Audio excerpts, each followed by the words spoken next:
खेती करते हैं। और इससे हम इसीलिए हम कहते हैं कि भारत एक कृषि प्रधान देश है, क्योंकि इसमें बहुत तरीके की फसलें उगाई जाती हैं। भारत की जलवायु में विविधता है, ठीक है। तो यही कारण है कि भारत में विभिन्न प्रकार की फसलें भी उगाई जाती हैं। और अगर बात की जाए कि ये जो कृषि शब्द है, ठीक है, जिसको हम खेती कहते हैं, ये जो कृषि शब्द है इसका क्या मतलब है? तो अगर देखा जाए तो इंग्लिश में, ठीक है, अंग्रेजी में इसे एग्रीकल्चर कहते हैं। कृषि को हम इंग्लिश में कहते हैं एग्रीकल्चर। और जो एग्रीकल्चर ये वर्ड है, इसका मतलब होता है कि ये जो है दो लैटिन शब्दों से मिलकर बना है, ठीक है। लैटिन लैंग्वेज है, ये दो लैटिन भाषा के शब्दों से मिलकर बना है एग्रीकल्चर शब्द। और जो एग्री है इसका मतलब होता है भूमि, और कल्चर का मतलब होता है खेती, जिसका मतलब होता है भूमि पर खेती करना। तो ये आपको समझ में आ गया होगा। कुछ फैक्ट है कि एक तो सबसे पहला फैक्ट ये है कि कृषि की दृष्टि से, ठीक है, खेती की दृष्टि से भारत एक बहुत इंपॉर्टेंट देश है, क्योंकि भारत में बहुत तरीके की फसलें उगाई जाती हैं।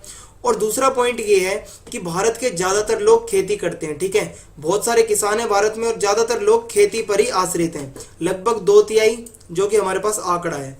और तीसरे पॉइंट पे हमने ये देखा कि जो कृषि है उसको इंग्लिश में हम एग्रीकल्चर कहते हैं, और जो एग्रीकल्चर शब्द है वो लैटिन भाषा के दो शब्दों से मिलकर बना है, जिसमें एग्री और कल्चर दो शब्द हैं, जिसमें एग्री का मतलब भूमि होता है और कल्चर का मतलब खेती होता है। तो आइए अब आगे देखते हैं कि इस पूरे चैप्टर में हम खेती के बारे में पढ़ने वाले हैं, जैसा कि मैंने आपको स्टार्टिंग में ही बता दिया था। तो देखते हैं कि कृषि कितने प्रकार की होती है, ठीक है, खेती कितने प्रकार की होती है। तो पहले मैं आपको बता दूं कि जो खेती है या जो कृषि है ये बहुत पुराने समय से की जा रही है, ठीक है। और ये हमारे देश की एक प्राचीन प्रक्रिया है कि जो हमारे बहुत पुराने पूर्वज होते थे या जो आदिवासी होते थे, ठीक है, आदिकालीन समय होता था, उस जमाने से लेके और आज तक खेती की जाती है, ठीक है। इसीलिए कहा गया है कि हमारा जो भारत देश है वहाँ पर कृषि एक प्राचीन क्रिया है, ठीक है। प्राचीन मतलब पुरानी क्रिया है। और दूसरा पॉइंट है कि समय के साथ साथ खेती के तौर तरीकों में बदलाव आया है। कैसे? कि जो बहुत पुराने समय में खेती की जाती थी उसमें जो हलों का प्रयोग किया जाता था वो इतने अच्छी क्वालिटी के नहीं होते थे, या तो लकड़ी के होते थे या मिट्टी के बने हलों का प्रयोग किया जाता था, ठीक है। जो रासायनिक उर्वरक होते थे तब नहीं होते थे इतने, जैसा कि आज हमारे वैज्ञानिक खोज के और जो रासायनिक उर्वरक बनाते हैं जिससे हम फसलों की पैदावार को बढ़ा सकते हैं, ठीक है। तो पहले के ज़माने में इतनी टेक्नोलॉजी नहीं थी कृषि को लेके, लेकिन आज के समय में बदलाव आया है। हम लोहे के हलों का प्रयोग करते हैं, खेत में ट्रैक्टर्स का प्रयोग करते हैं। तो ये सब क्या है? ये कुछ तरीकों में और इसकी जो टेक्नोलॉजी है इसमें बदलाव आया है, ठीक है। तो इसीलिए कहा गया है कि समय के साथ साथ खेती के तरीकों में बदलाव आया है। अब मैं आपको बता दूं कि जो हमारी खेती होती है, कृषि होती है, कितने प्रकार की होती है। तो पहला तो हमारे पास दे रखा है कि प्रारंभिक जीवन निर्वाह कृषि, और दूसरी कृषि होती है गहन जीविका कृषि, और जो तीसरी कृषि होती है वो है वाणिज्यिक कृषि। तो अब हम इन तीन कृषियों को ही हम आगे डीपली पढ़ने वाले हैं। तो आइए देखते हैं कि सबसे पहले जो है वो है प्रारंभिक जीवन निर्वाह कृषि। तो आपको ये नाम से ही याद रखना है कि प्रारंभिक का मतलब तो ये है कि ये बहुत पुराने टाइम की है, ठीक है, प्रारंभिक। जीवन निर्वाह का मतलब होता है कि बस सिर्फ जीवन यापन के लिए खेती की जाती है, कोई पैसा कमाने के लिए नहीं की जाती, ठीक है, बस गुजारा हो जाए। और कृषि का मतलब तो खेती होता है। तो आपको ये वर्ड से भी याद रखना है ताकि आपको इसकी विशेषताएं इसकी हेडिंग पढ़ते ही याद आ जाएं कि प्रारंभिक का मतलब पुरानी, जीवन निर्वाह का मतलब होता है गुजारा करना, और कृषि का मतलब होता है खेती करना, ठीक है। तो ये पुराने टाइम की कृषि है और ये सिर्फ गुजारे के लिए की जाती है, ना कि पैसों के लिए। तो इसका पहला पॉइंट ये है कि जो प्रारंभिक जीवन निर्वाह कृषि होती है इसके अंदर जो भूमि के टुकड़े होते हैं उस पर आदिम कृषि औजारों, इसका मतलब है पुराने कृषि औजारों, जैसे लकड़ी के हल और खुदाई करने वाली छड़ी, इन दो का प्रयोग किया जाता है और इन्हीं से खेती की जाती है। इसकी दूसरी विशेषता ये है कि ये जो खेती होती है ये परिवार की मदद से की जाती है, ठीक है। इसमें कोई अलग से मजदूर नहीं रखे जाते, क्योंकि ये बहुत पुराने टाइम की कृषि है। तो इसमें ज़्यादातर जो पुराने टाइम की कृषियाँ होती थी घर के लोग खुद मिलकर ही करते थे, ठीक है। तो श्रमिकों को पैसों पे नहीं रखते थे, बल्कि जो परिवार के सदस्य होते थे वो मिलजुल कर खेती किया करते थे। और तीसरा पॉइंट है कि इस फसल से केवल परिवारों की जरूरतों को पूरा किया जाता है। मैंने आपको शुरू में बता दिया कि जो हमारी जीवन निर्वाह कृषि है इसका जो मेन उद्देश्य होता है वो सिर्फ इतना होता है कि परिवार की जरूरतों को पूरा किया जा सके, ठीक है। इसमें सिर्फ खाने की चीज़ें उगाई जाती है, ना कि बाजार में बेचने के लिए जो फसलें होती हैं जैसे गन्ना वगैरह हो गया, ठीक है, कॉफ़ी हो गई, वो सब नहीं उगाते थे। वो तो आती हैं हमारी जो मतलब बेचने के उद्देश्य से उगाई जाती हैं। लेकिन जो ये जीवन निर्वाह कृषि होती है ये सिर्फ परिवार की जरूरतों को पूरा करने के लिए की जाती है। इसका अगला पॉइंट है कि इसमें झूम खेती पद्धति या फिर कर्तन दहन प्रणाली का प्रयोग किया जाता है। तो झूम खेती के बारे में आपने पहले पढ़ा होगा, अगर आपने नहीं पढ़ा है तो मैं आइए आपको आगे समझाता हूँ। कि सबसे पहले मैं आपको बता दूं कर्तन दहन प्रणाली, ठीक है। तो कर्तन का मतलब होता है काटना, दहन का मतलब होता है जलाना, ठीक है। तो जब ये खेती की जाती है उसमें क्या किया जाता है कि किसान जमीन के टुकड़े को साफ करके उन पर अपने परिवार के भरण पोषण के लिए अनाज उगाता है। तो मैंने आपको पहले ही बता दिया है कि ये बेचने के लिए बिल्कुल नहीं होती खेती, ये सिर्फ परिवार की जरूरतों को पूरा करने के लिए की जाती है, ठीक है, परिवार के भरण पोषण के लिए। और इसमें किसान क्या करता है कि जब मृदा की उर्वरता कम हो जाती है तो किसान उस भूमि को छोड़ देते हैं, ठीक है, फिर खेती के लिए वे दूसरी भूमि तैयार करते हैं और इस प्रकार कृषि से मृदा की उर्वरता बढ़ती है। तो मैं आपको समझाता हूँ इसमें क्या होता है। जो किसान होता है, ठीक है, वो किसी एक क्षेत्र में जाता है, उसमें जो पहले की वनस्पति होती है, ठीक है, जो पेड़ पौधे होते हैं या घास फूस जो भी होती है, उसको वो क्या करता है काट कर या तो उसे काट देता है या फिर उसे जला देता है। उसे जला के जब वो उसकी राख बच जाती है, ठीक है, वो राख क्या होती है उर्वरक का काम करती है जिससे भूमि उपजाऊ बनती है, ठीक है। जब वो भूमि तैयार हो जाती है फिर उस पर वो खेती करता है, खेती करके फिर वो दूसरी जगह पे जाता है, ठीक है, फिर दूसरी जगह पे ऐसे ही करता है कि जो वहाँ के जो पेड़ पौधे होते हैं वनस्पति होती है उनको काटता है, फिर जलाता है, फिर उसकी जो राख बच जाती है वो फिर उर्वरक का काम करती है जिससे भूमि उपजाऊ हो जाती है, फिर वो वहां पर खेती करता है।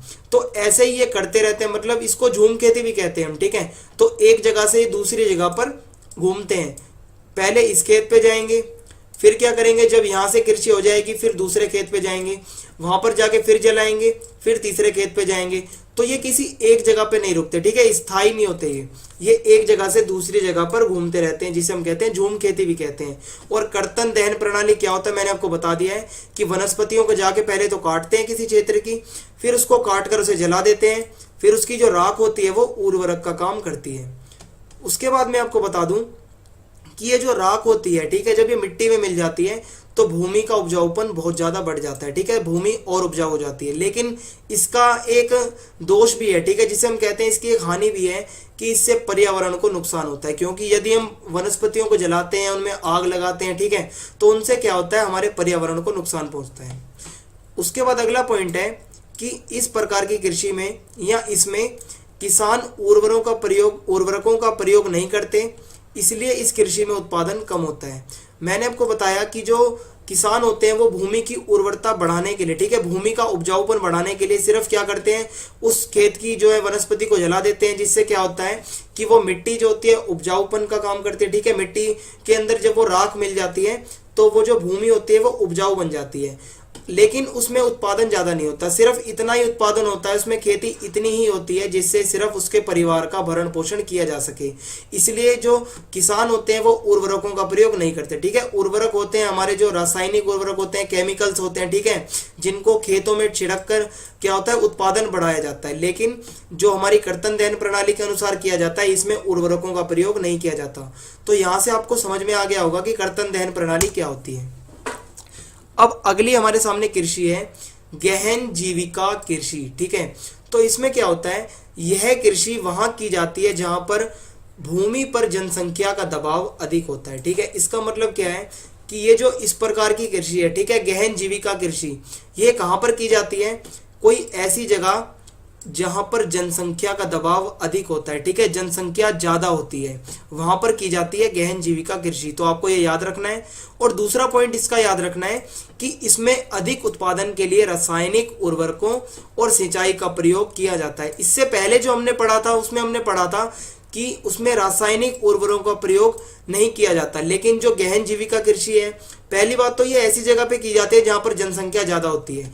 अगर जनसंख्या ज्यादा है तो हमें खेती से पैदावार भी ज्यादा चाहिए, ठीक है, और खेती में अगर पैदावार ज्यादा चाहिए तो हम यूज करेंगे रासायनिक उर्वरकों का, ठीक है, कीटनाशकों का प्रयोग करेंगे या केमिकल्स का प्रयोग करेंगे जिससे उत्पादन ज्यादा हो। और क्या करते हैं, सिंचाई का प्रयोग करते हैं, ठीक है, या तो कोई नहर होती है वहां से सिंचाई के लिए पानी ले लेते हैं, ठीक है, नदियों से सिंचाई कर लेते हैं, बांधों से सिंचाई कर लेते हैं, ठीक है। सिंचाई का मतलब होता है किसी दूसरे स्रोत से पानी खेतों में लाना, ठीक है। तो ये सिर्फ सिंचाई का जो मेन उद्देश्य होता है वो होता है उत्पादन को बढ़ाना, तो इससे आप समझ गए होंगे कि जो गहन जीविका कृषि होती है ये तो ऐसी जगह पे की जाती है जहाँ पे जनसंख्या ज़्यादा होती है, और जनसंख्या ज़्यादा होगी तो हमें खेती से पैदावार भी ज़्यादा चाहिए। अगर पैदावार ज़्यादा चाहिए तो हमें वहाँ पर केमिकल्स का प्रयोग करना होगा, केमिकल उर्वरकों का प्रयोग करना होगा, और सिंचाई की भी ज़रूरत पड़ेगी। तो ये हो गई हमारी गहन जीविका कृषि। उसके बाद जो अगली कृषि है ये मोस्ट इम्पोर्टेंट है, इसको हम कहते हैं वाणिज्यिक कृषि। मैं आपको पहले ही बता दूं, जो वाणिज्यिक कृषि होती है ये सिर्फ और सिर्फ पैसा कमाने के लिए की जाती है, ठीक है। ये कोई परिवार के भरण पोषण के लिए नहीं की जाती। इसका जो मेन उद्देश्य होता है, ठीक है, जो मेन टारगेट होता है वो होता है कि ये खेती करके और पैसा कमाना ज़्यादा से ज़्यादा, ठीक है। तो इसमें क्या होता है कि इसके तहत जितनी भी फसलें उगाई जाती हैं उन सभी को बाजार में बेचा जाता है। जो इस प्रकार की कृषि होती है इसका मेन उद्देश्य होता है पैसा कमाना, और इसके अंदर जो भी फसल उगाई जाती है वो बाजार में बेचने के उद्देश्य से उगाई जाती है। जैसे केला हो गया, कॉफ़ी हो गई, ठीक है, गन्ना हो गया, ये सब क्या होता है, ये कोई अपने परिवार की ज़रूरतों के लिए थोड़ी ना उगाता है, ये उगाता है पैसों के मुनाफे के लिए, ठीक है, पैसों के लिए, पैसों के लाभ के लिए। तो आपको समझ में आ गया होगा जो वाणिज्यिक कृषि होती है इसके अंदर जितनी भी फसलें उगाई जाती हैं वो बाजार में बेचने के उद्देश्य से उगाई जाती हैं। फिर दूसरा पॉइंट क्या है कि इसमें अधिक पैदावार देने वाले बीजों, उर्वरकों और कीटनाशकों का प्रयोग किया जाता है। तो भाई ये तो सिंपल सी बात है, अगर आपको पैसों में मुनाफा चाहिए, पैसे ज़्यादा चाहिए तो आपको उत्पादन ज़्यादा करना होगा। अगर आपको ज़्यादा उत्पादन करना है, पैदावार ज़्यादा चाहिए तो आपको अच्छे बीजों का प्रयोग करना होगा, अच्छे अच्छे केमिकल उर्वरकों का प्रयोग करना होगा और कीटनाशकों का प्रयोग करना होगा। तो इससे क्या पता चलता है कि इस प्रकार की खेती में पैसा भी बहुत ज़्यादा लग जाता है, ठीक है। तो आगे देखते हैं। अब जो हमारी कृषि है वो है रोपण कृषि, ठीक है, रोपण कृषि। तो आइए इसकी कुछ विशेषताएं देखते हैं। मैं आपको पहले ही बता देता हूँ, जो रोपण कृषि है ये हमारे देश में लेके आए थे अंग्रेज, ठीक है। हमारे जो भारतीय लोग थे वो क्या करते थे, सिर्फ अपने परिवार की जरूरतों को पूरा करने के लिए खेती करते थे और वैसी ही फसलें उगाते थे, ठीक है, गेहूं और ये चावल, ठीक है, यही सब उगाते थे। लेकिन जो जब अंग्रेज आए भारत में तो उन्होंने रोपण कृषि की शुरुआत की। अब इसकी विशेषताएं देखते हैं। इसमें क्या होता है कि जब एक बड़े क्षेत्र पर एक ही प्रकार की खेती की जाती है तो इसे रोपण कृषि कहा जाता है। इसमें क्या होता है कि जो एक खेत होता है, ठीक है, बड़े आकार का खेत होता है और इसमें जितनी भी खेती की जाती है एक ही फसल की जाती है, ठीक है, एक ही फसल उगाई जाती है। और इसमें जो है फसल बीजों में नहीं होती, इसमें क्या होता है पौध लगाई जाती है, जैसे गन्ना, रबड़, चाय, कॉफ़ी, ठीक है, ये सब क्या है इनकी पौध लगाई जाती है। और इनको फिर इसके अंदर जो इस प्रकार की खेती होती है इसमें मशीनों की बहुत ज़्यादा ज़रूरत होती है, ठीक है, श्रमिकों की कम होती है लेकिन मशीनों की और भी ज़्यादा होती है। इसमें जो मजदूरों की आवश्यकता तो होती है लेकिन मशीनों की ज़्यादा होती है, और पैसा इसमें ज़्यादा लगता है, पूंजी ज़्यादा लगती है, जैसा कि मैंने आपको बता दिया, इसमें अत्यधिक पूंजी और श्रमिकों की आवश्यकता होती है। और यह एक वाणिज्य खेती है, ठीक है, वाणिज्य का मतलब होता है धन से जुड़ी, और खेती आपको पता ही है क्या होता है। तो ये आप समझ गए होंगे जो रोपण कृषि होती है हमारे देश में अंग्रेज लेके आए, और ये पैसों से जुड़ी कृषि है, इसमें सिर्फ मुनाफा कमाने के लिए ये कृषि की जाती है। और इसके अंदर भी जो चीज़ें, जो पौध लगाई जाती हैं वो बाजार में बेचने के उद्देश्य से लगाई जाती है, ना कि अपने परिवार के भरण पोषण के लिए, ठीक है, जैसे गन्ना, रबड़, चाय और कॉफ़ी। अब भाई कॉफ़ी कोई अपने परिवार के भरण पोषण के लिए तो उगाएगा नहीं, तो सीधी सी बात है ये बाजार में बेचने के लिए की जाती है। अब आपके सामने टॉपिक है मौसमी फसलें। तो ये जो मौसमी फसलें होती हैं भाई, ये कुछ ऐसी फसलें होती हैं जिनको उगाने का एक विशेष मौसम होता है, ठीक है, बिना मौसम के नहीं उगाई जाती, और इनका एक मौसम निश्चित होता है जिसमें ये उगाई जाती हैं। तो इसमें पहला पॉइंट है रबी फसल, ठीक है, पहली फसल होती है रबी फसल। तो रबी फसल जो होती है वो शीत ऋतु में, जो कि अक्टूबर से दिसंबर तक होती है, इसके बीच में इस फसल को बोया जाता है, ठीक है। और इस फसल में क्या क्या आता है, गेहूं, मटर, चना और सरसों, ये किस में आता है, रबी फसलों में, ठीक है। और इसको कब बोया जाता है, अक्टूबर से दिसंबर के बीच। और ग्रीष्म ऋतु यानी गर्मियों में अप्रैल से जून के बीच इसे काटा जाता है। तो आपको समझ में आ गया होगा जो रबी फसल होती है उसके अंदर गेहूं, मटर, चना और सरसों आते हैं, और अक्टूबर से दिसंबर के बीच इन्हें बोया जाता है और अप्रैल से जून के बीच इन्हें काटा जाता है। अब जो दूसरी फसल है मौसमी, वो है खरीफ फसल। अब जो खरीफ फसल होती है इसमें क्या क्या आता है, चावल, मक्का, ज्वार, बाजरा, कपास, ठीक है, इन सबको हम खरीफ फसल कहते हैं। और ये मानसून की पहली बौछार, ठीक है, जो मानसून होता है हमारा, बारिश होती है, उसकी पहली बौछार के साथ बोया जाता है इसे, जो कि जून या जुलाई, ठीक है, इन दोनों में से किसी भी महीने में बोया जा सकता है। और इसको काटा कब जाता है, सितंबर और अक्टूबर में इसे काट लिया जाता है। तो पहली जो फसल थी मैंने आपको बताया रबी फसल, ठीक है, और दूसरी फसल है खरीफ फसल। अब एक और होती है मौसमी फसल जिसे हम कहते हैं जायद फसलें, ठीक है। तो ये जो जायद फसलें होती हैं, तो भाई ये जो होती है ये रबी और खरीफ इन फसलों के बीच में ग्रीष्म ऋतु में बोई जाती है, ठीक है। जो जायद फसलें होती हैं ये रबी और खरीफ के बीच में जब ग्रीष्म ऋतु होती है या जो गर्मियों का टाइम होता है उसमें ये बोई जाती हैं। इनमें क्या क्या आता है इन फसलों में, तरबूज, खरबूजे, खीरे और सब्जियां, ठीक है, इन सबको हम शामिल करते हैं जायद फसलों में। और अगर महीने की बात की जाए तो मई से जुलाई या सितंबर से दिसंबर के बीच इन्हें उगाया जाता है। तो मैंने आपको मौसमी फसलों के बारे में बताया, जो कि पहली थी हमारी रबी, दूसरी खरीफ और तीसरी थी जायद। अब हम आगे पढ़ेंगे मुख्य फसलें कुछ, ठीक है। तो भारत में अनेक प्रकार की खाद्य और अखाद्य फसलें उगाई जाती हैं। इसका मतलब क्या है कि भारत जो हमारा देश है उसमें खाद्य फसलें भी उगाई जाती हैं और अखाद्य फसलें भी उगाई जाती हैं। तो खाद्य फसलें ऐसी होती हैं जिसको हम खा सकते हैं, ठीक है, और जो अखाद्य फसलें होती हैं इनको हम खा नहीं सकते, जैसे जूट, कपास, ठीक है, इन सबको हम कहते हैं अखाद्य फसलें। या जो रेशम, तो इसे हम कहते हैं अखाद्य फसलें जिन्हें हम खा नहीं सकते। और जो खाद्य फसलें होते हैं उन्हें हम खा सकते हैं, गेहूँ, चना, अनाज, ठीक है, जितनी भी अनाज की होती हैं, मक्का, इसे हम कहते हैं खाद्य फसलें। अब दूसरा पॉइंट है कि खाद्य फसलों में भी कुछ अनाज हैं और कुछ गैर अनाज हैं। तो आइए देखते हैं। अब जो अनाज फसलें हैं वो है हमारी चावल, गेहूँ, मोटे अनाज, बाजरा, मक्का और दालें, ठीक है, इन सबको तो हम कहते हैं अनाज फसलें। तो आइए अब देखते हैं चावल के बारे में। चावल की जो फसल होती है आपके सामने फोटो है, ठीक है। चावल की फसल जो होती है उसकी विशेषताएं देखते हैं कि भारत चावल का दूसरा सबसे बड़ा उत्पादक देश है। इसका मतलब है जो वर्ल्ड में जो चावल उगाया जाता है उसमें भारत का दूसरा स्थान है, ठीक है, दूसरा सबसे बड़ा देश है चावल उगाने में। और यह एक प्रमुख खाद्य फसल है। चावल जो है एक बहुत ज़्यादा इम्पोर्टेंट फसल है खाने वाली। और आपने देखा होगा कि ज़्यादातर घरों में चावल पाया जाता है, चाहे वो नॉर्थ इंडियन घर हो या वो साउथ इंडियन घर हो, ठीक है, नॉर्थ में भी और साउथ में भी दोनों तरफ चावल बहुत फेमस है। और तीसरा पॉइंट है कि चावल को उगाने के लिए 25 डिग्री सेल्सियस से ज़्यादा तापमान की ज़रूरत होती है। कि भाई अगर चावल की फसल आपको उगानी है तो कम से कम 25 डिग्री सेल्सियस से ज़्यादा तापमान आपको चाहिए, ठीक है, टेम्परेचर इतना चाहिए। और चौथा पॉइंट है कि चावल को उगाने के लिए अधिक जल की ज़रूरत होती है, ठीक है। अगर पानी की कमी हो अगर किसी क्षेत्र में तो वहाँ पर चावल उगाना इम्पॉसिबल है। जैसे बात की जाए अगर राजस्थान की तो वहाँ पर बहुत कम चांस होते हैं कि आप चावल उगा सकते हैं। लेकिन अगर बात की जाए पश्चिम बंगाल की, या जहाँ पर पानी अच्छे से उपलब्ध होता है, या जहाँ पे अगर सिंचाई की सुविधा होती है, अगर राजस्थान में भी उगाया जाता है चावल लेकिन सिंचाई द्वारा। अगर प्राकृतिक रूप से देखा जाए अगर कहीं पर पानी की कमी है तो वहाँ चावल उगाना इम्पॉसिबल है। लेकिन अगर जहाँ पर पानी अच्छी मात्रा में पाया जाता है तो वहाँ पर चावल उगाना आसान होता है, जैसे पश्चिम बंगाल में। और जो चावल को उगाने वाले जो मुख्य राज्य हैं वो है हमारा हरियाणा, पंजाब और उत्तर प्रदेश।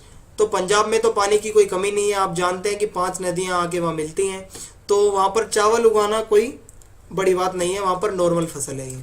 तो आइए आगे पढ़ते हैं हम गेहूं के बारे में, ठीक है। आपके सामने गेहूं की फसल का फोटो है। अब हम गेहूं के फसल की विशेषताएं देखेंगे। तो पहला पॉइंट है कि गेहूं भारत की दूसरी सबसे महत्वपूर्ण खाद्यान्न फसल है, ठीक है। इसका मतलब क्या है कि एक तो हमने पढ़ा था चावल, अब जो गेहूं है ये भारत की दूसरी सबसे इम्पोर्टेंट खाद्यान्न फसल है, मतलब जिसे हम खा सकते हैं, ठीक है। और दूसरा पॉइंट है कि इसे ठंडे तापमान और 50 से 75 सेंटीमीटर की वर्षा वाले क्षेत्रों में ही उगाया जा सकता है, ठीक है। कोई ऐसा क्षेत्र हो जहाँ पर एक तो तापमान वहाँ का ठंडा हो थोड़ा, और वहाँ जो बारिश होती है कम से कम 50 से 75 सेंटीमीटर तक होनी चाहिए, तभी गेहूं की फसल को उगाया जा सकता है। और गेहूं की फसल उगाने वाले जो मेन राज्य है, मुख्य राज्य है जहां पर इसका उत्पादन ज़्यादा है, ठीक है, जहां ज़्यादातर गेहूं उगता है, वो है हरियाणा, पंजाब और मध्य प्रदेश। हरियाणा पंजाब तो आप ज़्यादातर देखेंगे क्योंकि ये बहुत हरा भरा इलाका है और यहाँ पर बहुत ज़्यादा खेती की जाती है। अब बात की जाए अगर मोटे अनाजों की, ठीक है, जो अनाज मोटे होते हैं तो ये दो प्रकार के हैं, एक तो है ज्वार और दूसरा है हमारा बाजरा। तो ज्वार जो होता है इसमें पोषक तत्वों की मात्रा अधिक होती है, ठीक है, पौष्टिक होता है, हेल्दी होता है ये खाना, ठीक है, जो ज्वार होता है बहुत ज़्यादा हेल्दी होता है। और दूसरा पॉइंट है कि ज्वार देश की तीसरी महत्वपूर्ण खाद्यान्न फसल है। तो दूसरी हमने पढ़ी थी गेहूं, जो कि दूसरे नंबर पे इंपॉर्टेंट फसल है हमारे इंडिया की, और जो तीसरे नंबर की जो हमारी इंपॉर्टेंट फसल है, ठीक है, इंडिया की खाने वाली, उसको हम कहते हैं ज्वार। और ये जो ज्वार की फसल है ये बारिश पर निर्भर रहती है, ठीक है। तो ये आपको समझ में आ गया होगा ज्वार के बारे में। एक तो ये हेल्दी है, बहुत ज़्यादा पोषक तत्वों की मात्रा इसमें अधिक होती है, ठीक है, और देश की तीसरी इंपॉर्टेंट फसल है, और ये पूरी की पूरी फसल वर्षा पर निर्भर होती है। अब हम पढ़ेंगे बाजरा के बारे में। तो जो बाजरा होता है ये बलुआ और काली मिट्टी पर उगाया जाता है, ठीक है। जो बाजरा की फसल होती है ये कहाँ पर उगाई जाती है, एक तो काली मिट्टी वाले इलाकों में और दूसरा बलुआ इलाकों में, ठीक है। बलुआ मतलब जहाँ पर रेतीली मिट्टी होती है, जैसे राजस्थान, गुजरात, तो यहाँ की मिट्टी कैसी है, बलुआ मिट्टी, जो कि रेतीली होती है, जिसके कण बिल्कुल बारीक होते हैं। और जो काली मिट्टी वाले क्षेत्र हैं वो हमारा महाराष्ट्र है, ठीक है, और उत्तर प्रदेश में भी बाजरा उगाया जाता है। अगर अब बात की जाए मक्का की, तो मक्का कहाँ पर उगाया जाता है, जहाँ पर 21 डिग्री सेल्सियस से 27 डिग्री सेल्सियस तक तापमान रहता हो, ठीक है। तो मक्का कहाँ पर उगाया जाएगा कि जहाँ पर 21 से 27 डिग्री सेल्सियस तक तापमान हो, ठीक है, थोड़ा गर्म इलाका हो।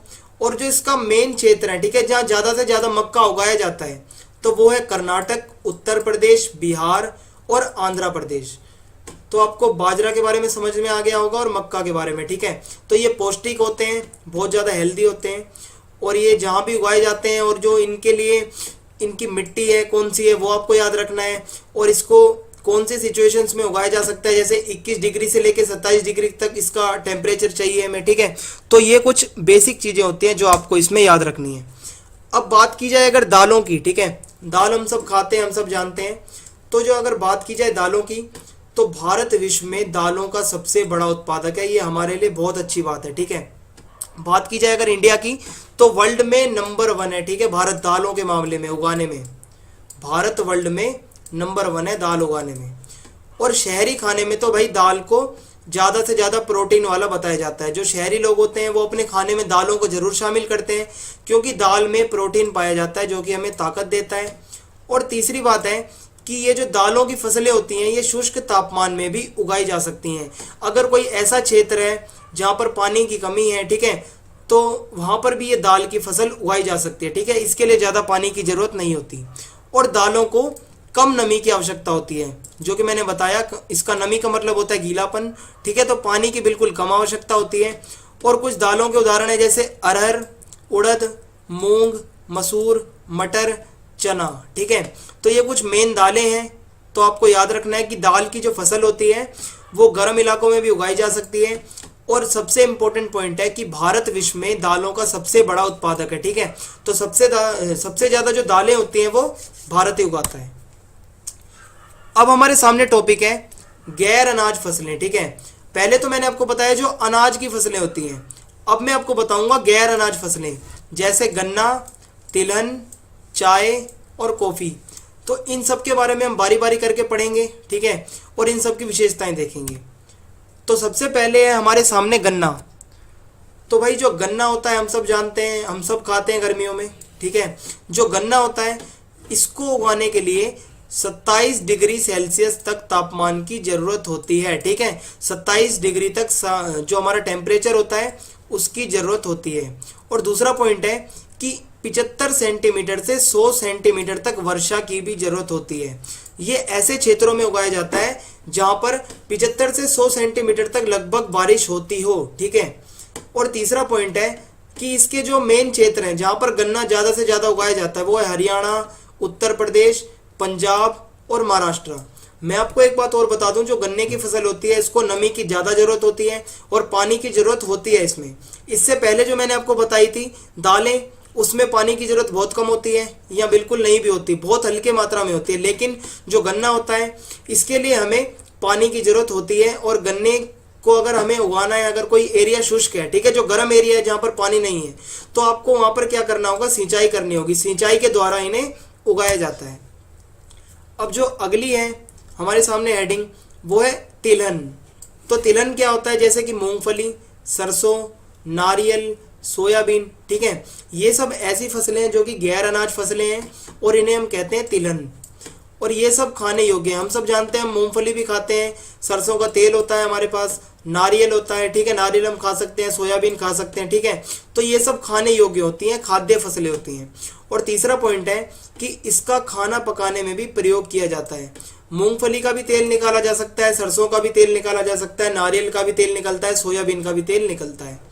तो इन सबको खाना पकाने में भी यूज़ किया जा सकता है। अब बात की जाए कि तिलहन जो फसलें हैं जो मैंने आपको बताई, ये ज़्यादा से ज़्यादा कहाँ पर उगाई जाती हैं, आंध्र प्रदेश में, तमिलनाडु में और गुजरात में, ठीक है। तो ये 3 इम्पोर्टेंट इलाके हैं जहाँ पर ज़्यादा से ज़्यादा तिलहन फसलें उगाई जाती हैं। अब आपके सामने टॉपिक है चाय, ठीक है। चाय का मतलब होता है टी, जैसा कि हम सब जानते हैं। तो पहला पॉइंट है कि इसको उगाने के लिए गर्म जलवायु की आवश्यकता होती है, गर्म जलवायु हमें चाहिए, ठीक है। अगर हमें चाय को उगाना है तो हमें चाहिए उसके लिए गर्म जलवायु।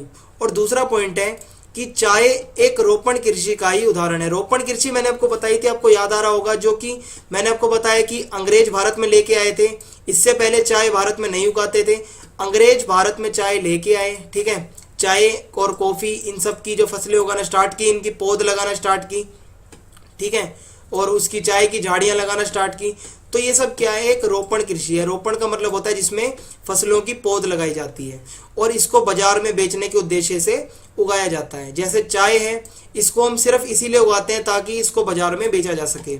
और तीसरा पॉइंट क्या है कि यह पेय पदार्थ की फसल है। पेय पदार्थ का मतलब होता है जिसको हम पी सकते हैं। तो हम सब जानते हैं कि चाय इसीलिए होती है जिसको हम आगे जाके पी सकते हैं। तो चाय एक पेय पदार्थ की फसल है जिसे अंग्रेज लाए थे। ये मैंने आपको रोपण कृषि के स्टार्टिंग में ही बता दिया था। और अगला पॉइंट है कि चाय के लिए सस्ता और कुशल श्रम चाहिए। मैं आपको बता दूं भाई, जो चाय की फसल होती है इसमें बहुत सारे श्रमिकों की आवश्यकता होती है, जिसके लिए हम श्रमिकों को ज़्यादा पैसा नहीं दे सकते, क्योंकि एक तो इसमें उत्पादन जो होता है इतना फ़ायदा होता नहीं है, वैसे बहुत कम होता है, लेकिन सही होता है। अगर उसमें से भी हम ज़्यादा से ज़्यादा पैसा अगर हम लेबर को दे देंगे तो हमारे पास तो कुछ बचेगा ही नहीं। इसलिए हमें मजदूर तो ज़्यादा चाहिए, लेकिन ऐसे मजदूर होने चाहिए जो कि सस्ते हों, ठीक है, सस्ते मजदूर। तो अंग्रेज क्या करते थे भाई, उन्हें ज़्यादा से ज़्यादा फ़ायदा चाहिए होता था और हम भारतीय थे उनके गुलाम। तो वो क्या करते थे, हमसे चाय की फसलें उगवाते थे और पैसे यहाँ तो बिल्कुल कम देते थे या कभी कभार नहीं भी देते थे, ठीक है। तो इसको हम कहते हैं कि बहुत ज़्यादा गुलामी की है हमारे देश ने अंग्रेज़ों की। और चाय की फसलें जो होती है उससे जुड़ा बहुत बड़ा इतिहास है हमारे भारत का, आगे चलकर आप पढ़ेंगे। और जो चाय की जो मेन क्षेत्र होते हैं, ठीक है, जहाँ पर चाय उगाई जाती है वो है असम, पश्चिम बंगाल और दार्जिलिंग, ठीक है। तो अब पढ़ते हैं हम आगे कॉफ़ी के बारे में।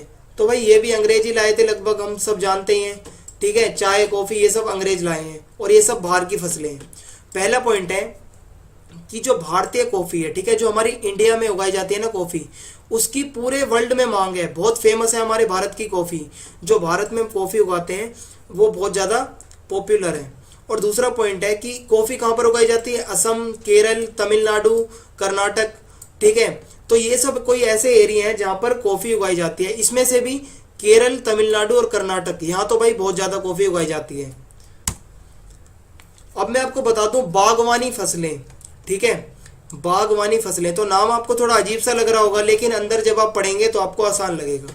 कि पहला पॉइंट है कि जो फलों की और जो सब्जियों की खेती होती है ना, उसको हम कहते हैं बागवानी फसलें, ठीक है, जिसमें फलों को और सब्जियों को उगाया जाता है। तो ये बहुत आसान है, आप समझ गए होंगे कि कोई भी ऐसी फसल होती है जिसमें फलों को और सब्जियों को उगाया जाता है, उसे हम कहते हैं बागवानी फसलें।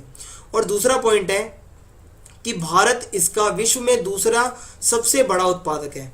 जो बागवानी फसलें होती हैं फलों की और सब्जियों की, भारत का पूरे वर्ल्ड में दूसरा नंबर है, जो कि ऐसा देश जो ज़्यादा से ज़्यादा बागवानी फसलें उगाता हो, भारत दूसरे नंबर पे है। और बागवानी फसलें जो है हमारी फलों की और सब्जियों की, भारत में ज़्यादातर कहाँ पर उगाई जाती हैं? महाराष्ट्र में, केरल में, जम्मू में, ठीक है। तो महाराष्ट्र किसके लिए फेमस है? अपने आम के लिए। केरल किस फसल के लिए फेमस है? केलों के लिए। जो जम्मू कश्मीर है वो अपने सेब के लिए फेमस है, एप्पल्स के लिए। तो ये होती है हमारी बागवानी फसलें, जिसमें फलों को और सब्जियों को उगाया जाता है। अब आपके सामने टॉपिक है अखाद्य फसलें। तो भाई अखाद्य फसलें ऐसी होती हैं जिसे हम खा नहीं सकते और इसको भी हम बाजार में बेचने के उद्देश्य से उगाते हैं। तो पहली तो है रबड़, दूसरी है रेशम, तीसरी है कपास और चौथी है जूट। तो अब हम एक एक करके इन सब की विशेषताएं पढ़ेंगे। तो आइए देखते हैं। सबसे पहले मैं आपको बताता हूँ रबड़ के बारे में, ठीक है। तो जो रबड़ होता है हमारा, आप सब जानते ही होंगे, रबड़, इसको उगाने के लिए बहुत ज़्यादा नमी की ज़रूरत होती है। इसका मतलब है जो रबड़ की फसल है इसके लिए हमें बहुत ज़्यादा पानी की ज़रूरत है इसको उगाने के लिए, ठीक है। या तो वो पानी सिंचाई द्वारा आए या तो उस इलाके में पानी होना चाहिए, तभी रबड़ की फसल वहाँ पर उगाई जाती है। और दूसरा पॉइंट है कि रबड़ को जो उगाने के लिए आर्द्र जलवायु चाहिए। आर्द्र जलवायु होती है हमारी जो थोड़ी नमी भरी जलवायु, ठीक है, जहाँ पर हल्की फुल्की बारिश होती रहे। आर्द्र जलवायु का मतलब कुल मिला के यही होता है, ना ज़्यादा ठंडी और ना ज़्यादा गर्म, ऐसी जलवायु जहाँ पर पानी की अच्छी उपलब्धता हो। और तीसरा पॉइंट है कि ये जो रबड़ की फसल होती है इसको उगाने के लिए 200 सेंटीमीटर से अधिक बारिश होनी चाहिए। तो आप देख सकते हैं कि पानी की कितनी ज़्यादा जरूरत है रबड़ को उगाने के लिए, ठीक है। मैंने आपको पहले पॉइंट में बता दिया है कि पानी की बहुत ज़्यादा जरूरत है रबड़ के लिए। और चौथा पॉइंट है कि 25 डिग्री सेल्सियस से अधिक तापमान चाहिए। एक तो बारिश भी ज़्यादा चाहिए, पानी भी ज़्यादा चाहिए, और इसको उगाने के लिए 25 डिग्री सेल्सियस से भी ज़्यादा टेम्परेचर चाहिए, ठीक है। तो ये जो चीज़ें मैं आपको बता रहा हूँ पॉइंट वाइज, ये आपको याद रखनी है। पेपर में आपको कुछ ऐसे लिखना है पॉइंट बना के, ठीक है। उसके बाद चौथा पॉइंट है कि इसे केरल और तमिलनाडु जैसे राज्यों में ज़्यादातर उगाया जाता है। जो रबड़ की फसल है अगर बात की जाए ज़्यादातर कहाँ पर उगाई जाती है, तो वो है केरल और तमिलनाडु। आइए देखते हैं अगली फसल कौन सी है, वो है रेशम, ठीक है। तो जो रेशम होती है ये कोई फसल नहीं होती, ये ऐसा काम होता है कि जो रेशम का कीड़ा होता है, रेशम के कीड़े से प्राप्त किया जाता है रेशम, ठीक है। जो रेशम का कीड़ा होता है आप सब जानते होंगे, जो रेशम का कीड़ा है, अगर आपने नहीं देखा है तो आप उसकी फोटो सर्च मारना। जो रेशम का कीड़ा होता है उससे हमें प्राप्त होता है कोकून, ठीक है। जो कोकून होता है फिर वहाँ से हमें मिलता है रेशम, उसको एक एक करके निकाला जाता है, ठीक है। और पुराने ज़माने से जो रेशम के कीड़े पाले जाते हैं, पश्चिम बंगाल साइड में बहुत ज़्यादा रेशम के कीड़े पाले जाते हैं। फिर क्या किया जाता है, जो उनको पाल के जो उनका कोकून होता है, ठीक है, उसमें से रेशम को अलग किया जाता है। और तीसरा पॉइंट है कि रेशम के कीड़े, अगर रेशम के कीड़े का जो पालन होता है, ठीक है, जो रेशम के कीड़े पालते हैं उसको हम नाम देते हैं रेशम उत्पादन, ठीक है। जो रेशम के कीड़ों को पालता है उसे हम कहते हैं रेशम उत्पादन, ठीक है, रेशम के कीड़ों को पालना। और चौथा पॉइंट है कि जो रेशम का कीड़ा होता है वो मलबारी पेड़ की हरी पत्तियों पर पलता है। तो हमने ये तो देख लिया कि रेशम के कीड़े को पाला जाता है, उसके बाद उससे कोकून जो हमें प्राप्त होता है वहाँ से फिर हमें मिलता है रेशम। लेकिन जो रेशम का कीड़ा होता है उसको पाला जाता है मलबारी नाम के पेड़ की हरी पत्तियों पर, ठीक है। तो रेशम के बारे में आपको ये याद करना है। फिर आपके बाद जो अगला टॉपिक है वो है कपास। तो कपास आप सब जानते होंगे क्या होता है और इसकी विशेषताएं हम देखते हैं। तो कपास को उगाने के लिए भाई हाई टेम्परेचर चाहिए, एकदम गर्मी वाला माहौल, ठीक है, एकदम हाई टेम्परेचर, उच्च तापमान और हल्की फुल्की बरसात, ठीक है, और खिली हुई धूप। भाई सीधी सी बात है, अगर टेम्परेचर हाई होगा तो धूप भी खिली रहेगी और खिली धूप में कपास की खेती अच्छी होती है। और इसको उगाने के लिए काली मिट्टी की जरूरत होती है, ठीक है। कपास मैंने आपको बताया था कि जो पहला चैप्टर था उसमें हमने पढ़ा था काली मिट्टी के बारे में, ठीक है, और उसमें हमने देखा था कि काली मिट्टी कपास के उत्पादन के लिए बहुत ज़्यादा लाभदायक होती है, ठीक है। तो वही बात यहाँ पर रिपीट हो रही है कि जो काली मिट्टी होती है वहाँ पर कपास का उत्पादन ज़्यादा होता है। और तीसरा पॉइंट है कि जो कपास होता है वो ज्यादातर कहाँ पर उगाया जाता है, महाराष्ट्र में, ठीक है, यहाँ पर काली मिट्टी ज्यादा पाई जाती है, गुजरात में, मध्य प्रदेश में, आंध्र प्रदेश में, ठीक है। तो ये जो हमारा जो प्रायद्वीपीय पठार है ना, ये नीचे का हिस्सा जो पठारी इलाका है जहाँ पर काली मिट्टी ज्यादा पाई जाती है, यहाँ पर कपास भी ज्यादा पाया जाता है, ठीक है, ताकि यहीं पर इसका उत्पादन ज्यादा होता है। यहाँ पर एक तो गर्मी भी ज्यादा होती है और जो बारिश होती है वो बिल्कुल हल्की फुल्की होती है। फिर जो हमारी अगली फसल है वो है भाई जूट, ठीक है। जूट के आपने थैले देखे होंगे, बोरियां देखी होंगी, जूट की शर्ट देखी होंगी, ठीक है। अब इसकी विशेषताएं पढ़ते हैं कि इसको उगाने के लिए हमें क्या क्या चाहिए। जो जूट होता है हमारा, उसको हम सुनहरा रेशा भी कहते हैं, ठीक है। ये लाइन आपको याद रखनी है, जूट को सुनहरा रेशा भी कहा जाता है। और दूसरा पॉइंट है कि जो जूट होता है इसका प्रयोग हम कहाँ पर करते हैं, बोरियां बनाने के लिए, चटाइयाँ बनाने के लिए, रस्सी बनाने के लिए, धागे बनाने के लिए, ठीक है। आपने देखा होगा बोरियां जो होती हैं, जो चटाइयाँ होती हैं, रस्सी होती हैं, ये सब किससे बनती हैं, जूट से। और तीसरा पॉइंट है कि जूट को बनाने में उच्च लागत आती है, जिसका मतलब है जूट की खेती करने में, जूट को उगाने में पैसा बहुत ज़्यादा लगता है, ठीक है, अधिक पूंजी लगती है, पैसा ज़्यादा लगता है। इसके कारण जो गरीब किसान होते हैं वो जूट नहीं उगा पाते और इसमें पैसा बहुत ज़्यादा लगता है, इसलिए बाजार में इसकी मांग अब कम होती जा रही है। और इसका स्थान किसने ले लिया, जो हमारी नायलॉन की पैकिंग सामग्री है, ठीक है। जो आपने देखा होगा पन्नियाँ जो होती है ना प्लास्टिक की लेते हैं, या और कोई जो उसकी होती है नायलॉन वगैरह की, तो वो तो सस्ती होती हैं, उसका हम जो है उत्पादन भी जल्दी कर सकते हैं, ठीक है। लेकिन जो जूट होता है इसके उत्पादन में टाइम भी लगता है थोड़ा, इसमें पैसा भी लगता है, ठीक है। तो लोग क्या करते हैं आजकल, शॉर्टकट अपनाते हैं, जो वो प्रदूषण वाली पन्नियाँ होती हैं प्लास्टिक की, उसको दुकानों पर रखते हैं और उसी में सामान बेचते हैं। तो आगे बढ़ते हैं, जूट के बारे में आपको समझ में आ गया होगा। अगली हेडिंग है हमारे सामने कि भारतीय कृषि को बढ़ाने के लिए हमारी सरकार ने क्या क्या किया है, ठीक है। जो भारतीय सरकार है उसका क्या योगदान है हमारी भारतीय कृषि को अच्छा करने में या भारतीय कृषि को सुधारने में। तो पहला तो ये है कि हमारी सरकार ने कृषि विश्वविद्यालयों की स्थापना की है, जो हमारी एग्रीकल्चरल यूनिवर्सिटीज हैं, ठीक है, उनकी स्थापना की है, कॉलेजों की, कृषि कॉलेजों की। और दूसरा पॉइंट है पशु चिकित्सालयों की स्थापना की है, जो जानवरों का हॉस्पिटल होता है उनको बढ़ाया गया है, ठीक है, जो सरकारी हॉस्पिटल है जानवरों के। इससे क्या होता है, जो किसान होते हैं जो पशुपालन भी करते हैं, उनके जो पशु होते हैं, मवेशी होते हैं, उनका इलाज मुफ्त किया जाता है, ठीक है। और तीसरा पॉइंट है कि मौसम के पूर्वानुमान का विकास किया है ऐसे प्रोजेक्ट्स बना के, ठीक है। तो भाई ये जो तीसरा पॉइंट है ये मोस्ट इंपॉर्टेंट है, क्योंकि हमारी जो भारत की कृषि है, जो हमारी भारत की खेती है, वो किस पर निर्भर है, मौसम पे, मानसून पर निर्भर है। क्योंकि जो हमारा भारत है उसमें हर जगह पर पानी नहीं पाया जाता है, ठीक है, सिर्फ कुछ ही इलाके हैं जहाँ पर पानी अच्छी मात्रा में पाया जाता है, बाकी इलाके बारिश पर निर्भर रहते हैं, कब बारिश होगी उसके पानी को स्टोर किया जाएगा, फिर उससे सिंचाई की जाएगी, ठीक है। तो कभी कभार तो होता है कि भाई बारिश की जरूरत होती है, लेकिन कभी कभार ऐसा होता है कि बारिश एकदम से इतनी तेज पड़ती है जिससे फसलें खराब हो जाती हैं, नष्ट हो जाती हैं। तो इसमें हमें क्या जरूरत होती है, मौसम के पूर्वानुमान की, कि न्यूज़ में ऐसे पहले ही बता दिया जाए कि मौसम क्या होने वाला है। तो ऐसी जो परियोजनाएं हैं, ऐसे जो प्रोजेक्ट्स हैं, हमारी सरकार ने इसका विकास किया है और आज के टाइम में हमें पता चल जाता है कि मौसम कैसा होने वाला है। अब जो अगली हेडिंग है हमारे सामने, ये मोस्ट इंपॉर्टेंट है, इस पूरे चैप्टर की सबसे इंपॉर्टेंट हेडिंग है, जिसका नाम है खाद्य सुरक्षा, ठीक है। खाद्य सुरक्षा हेडिंग का पहला पॉइंट है कि नागरिकों के लिए भोजन एक आधारभूत आवश्यकता है। हम सब जानते हैं हम भारत के नागरिक हैं और हमें भोजन चाहिए ही चाहिए, ठीक है, ये हमारी बेसिक नीड है, बिना भोजन के तो कोई काम हो नहीं सकता। और दूसरा पॉइंट है हमारी सरकार ने इसके लिए राष्ट्रीय खाद्य सुरक्षा प्रणाली की रचना की है। किसके लिए, कि हर नागरिक तक भोजन पहुंचे, हर नागरिक तक खाना पहुंचे। हमारी सरकार ने क्या किया है, एक राष्ट्रीय खाद्य सुरक्षा प्रणाली की रचना की है। ये जो राष्ट्रीय खाद्य सुरक्षा प्रणाली है इसके दो घटक हैं, इसके दो भाग हैं। पहला है बफर स्टॉक, बफर स्टॉक के द्वारा जो होता है सबको खाना पहुंचाया जाता है। और दूसरा है हमारा सार्वजनिक वितरण प्रणाली। आइए हम इसको हम थोड़ा डीप में समझते हैं।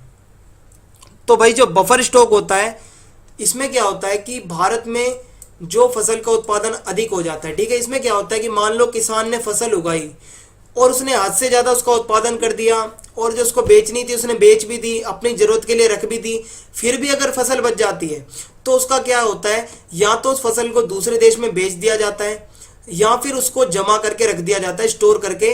अगर भविष्य में कभी अगर आपदा आती है, खाने की कमी होती है, तब उसका इस्तेमाल हम कर सकते हैं। ठीक है, इसको मैं आगे बढ़ देता हूं कि भारत में जो फसल का उत्पादन अधिक हो जाता है, ठीक है, जो एक्स्ट्रा बच जाती है, उसे या तो दूसरे देशों में भेज दिया जाता है जैसा कि मैंने आपको बताया, या फिर भविष्य में आपदा के लिए जमा किया जाता है। ठीक है, भविष्य में अगर कभी आपदा आती है तो उस टाइम इसका प्रयोग किया जाता है। ये जो हमारा फसल का जो उत्पादन होता है अगर ज़्यादा हो जाता है, इसमें जो फसलें बच जाती हैं, गेहूं अगर बच जाता है, तो उसको हम फिर खतरे की घड़ी में इस्तेमाल कर सकते हैं। और दूसरा पॉइंट है, मैंने आपको बताया ये जो काम होता है, ठीक है, खतरे की घड़ी में इस्तेमाल करने वाला, इसको इकट्ठा करने का या फिर इसको विदेशों में बेचने का, तो ये काम किसका होता है? ये काम होता है फूड कॉर्पोरेशन ऑफ इंडिया।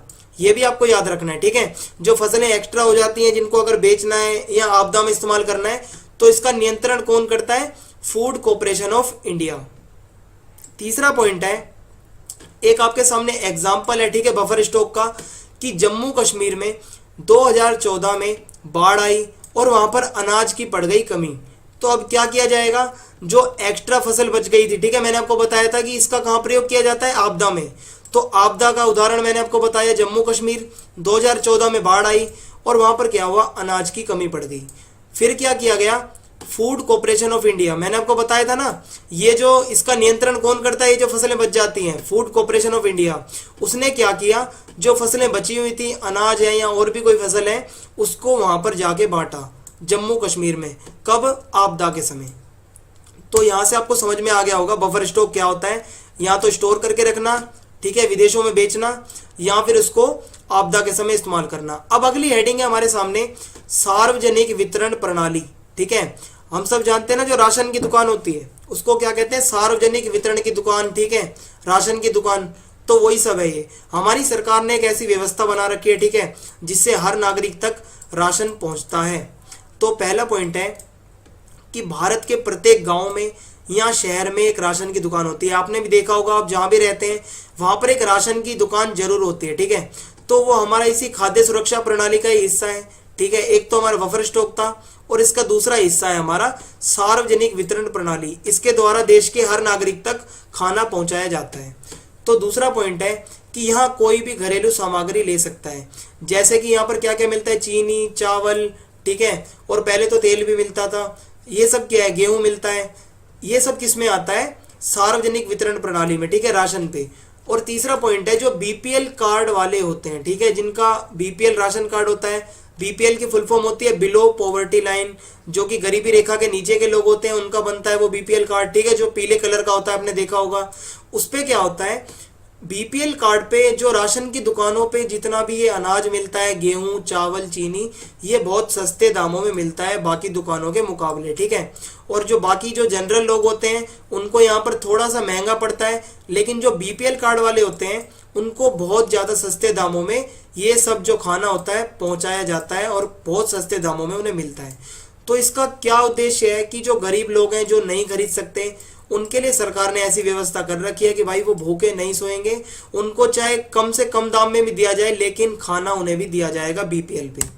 तो अब जो अगली हेडिंग है, हमारी लास्ट हेडिंग है चैप्टर की, इसका नाम है वैश्वीकरण का कृषि पर प्रभाव। ठीक है, जो वैश्वीकरण हुआ है, जो हमने विदेशों से हमने टेक्निकें ली हैं, ठीक है, खेती करने की, या विदेशों से हमने बीज मंगवाए हैं, या हमने विदेशों से जितनी भी वो उसको क्या कहते हैं, उर्वरक मंगवाए हैं, ठीक है, अच्छी से अच्छी खेती करने के लिए, उसे हम कहते हैं वैश्वीकरण के द्वारा जो खेती में बदलाव आना। ठीक है, तो इसका पहला पॉइंट है हरित क्रांति। हमारे देश में क्रांति हुई थी, ठीक है, हरित क्रांति। क्रांति का मतलब होता है बदलाव और हरित का मतलब होता है हरियाली।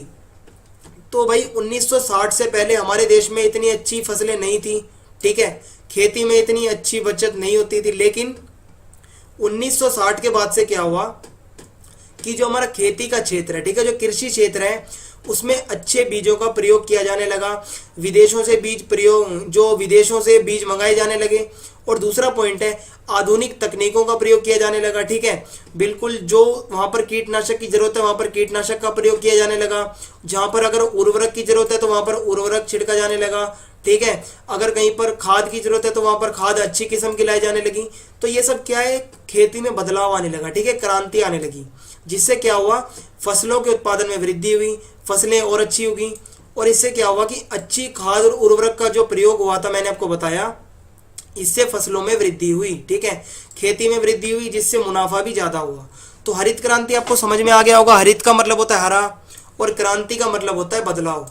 तो जो हरी क्रांति है मतलब खेती से जुड़ी, उसमें क्या बदलाव आया, पहले के मुकाबले फसलों में वृद्धि हुई। अब जो हमारी दूसरी क्रांति हुई थी उसको हम कहते हैं श्वेत क्रांति, ठीक है। श्वेत क्रांति किससे जुड़ी है, श्वेत का मतलब होता है सफेद और क्रांति का मतलब होता है बदलाव। तो सफेद को जोड़ा जाता है दूध से, ठीक है, दूध सफेद होता है हम सब जानते हैं। तो दूध के उत्पादन में वृद्धि के लिए हम सब जानते हैं कि दूध हमें पशुओं से मिलता है, ठीक है, गाय हो गई, भैंस हो गई, ठीक है। तो इसमें क्या किया गया, उनके दूध की क्वालिटी को सुधारने के लिए, ठीक है, दूध के उत्पादन में वृद्धि करने के लिए जो पशुओं की नस्लें थी, ठीक है, पशुओं की नस्लों में सुधार के लिए आधुनिक तकनीकों का प्रयोग किया गया। जो पशुओं को पालते थे उनकी जो कंडीशन अच्छी की गई और पशुओं की मतलब टाइम टाइम पे इलाज किया जाने लगा और पशुओं को अच्छे तरीके से पाला जाने लगा, उनकी केयर की जाने लगी, जिससे जो दूध था उसके उत्पादन में वृद्धि हुई। इसको हम कहते हैं श्वेत क्रांति, ठीक है। दूध के उत्पादन में जो बदलाव आया था, पहले इतनी अच्छा हमें बेनिफिट नहीं होता था, ठीक है, दूध बहुत कम मात्रा में हमें यहाँ भारत देश में मिलता था, ज़्यादातर दूध बाहर से ही आता था। लेकिन गुजरात का जो इलाका है वहां से स्टार्ट हुई थी हमारी श्वेत क्रांति, ठीक है। आपने अमूल का नाम सुना होगा ना, अमूल बहुत फेमस ब्रांड है। और भारत के अंदर जो श्वेत क्रांति आई थी, जो दूध के उत्पादन में वृद्धि हुई थी, वो अमूल से ही स्टार्ट होती है, ठीक है। और जो श्वेत क्रांति है ना, जो इसके जनक हैं, ठीक है, जो इसके गॉड हैं, गॉड ऑफ श्वेत क्रांति जिन्होंने स्टार्ट की थी, उनका नाम है वर्गीस कुरियन, ठीक है। नाम अगर आपको याद रखना है आप रख सकते हैं, मैंने आपको एक एडिशनल नॉलेज के तौर पे बताया है। उनका नाम था वर्गीस कुरियन, जिन्होंने श्वेत क्रांति का प्रारंभ किया। इन्हें श्वेत क्रांति का जनक